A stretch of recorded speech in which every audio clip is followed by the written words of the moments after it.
डोंबिवलीमधला हा हॉटेल तर must visit आहे. आज आम्ही गेलो होतो हॉटेल तांबडा पांढरामध्ये.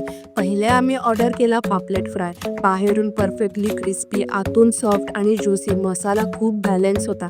मेन म्हणजे पापलेट फ्रेश होता. त्यानंतर आम्ही ट्राय केली यांची स्पेशल डिश चिकन घी रोस्ट. इकडे आलं तर ही डिश मस्ट ट्राय आहे. आणि व्हेजमध्ये पनीर चिल्ली पण ट्राय केली, ती पण खूप छान होती. मग मेन कोर्समध्ये आम्ही एक स्पेशल चिकन खरडा थाली आणि एक स्पेशल मटन थाली ऑर्डर केली होती. या थालीमध्ये वडे, मटन ग्रेव्ही, तांबडा पांढरा रस्सा, मटन सुका, मटन किमा, सोलकढी आणि राईस होता. मटन लवर असाल तर इकडे येऊन ही थाली नक्कीच ट्राय करा.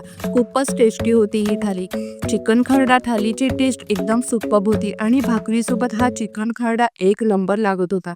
प्रत्येक ग्रुपमध्ये एक व्हेजिटेरियन असतोच, त्याला कसं विसरणार. मग व्हेज कोल्हापुरी आणि तंदुरी रोटी पण ऑर्डर केली होती, ही पण खूपच टेस्टी होती. डेझर्टमध्ये आम्ही ट्राय केला प्युअर व्हेज कॅरेमल कस्टर्ड. आणि हो, यांच्याकडे व्हॅलेंटाईन वीक स्पेशल ऑफर चालू आहे. 1300 रुपयेच्या बिलवर डेझर्टमध्ये एक खरवस फ्री आणि 2000च्या वर बिल झाला तर 2 खरवस फ्री आहे. तुम्ही पण इकडे नक्की जा आणि तुमचा एक्सपिरियन्स कमेंटमध्ये शेअर करा. चलो बाय.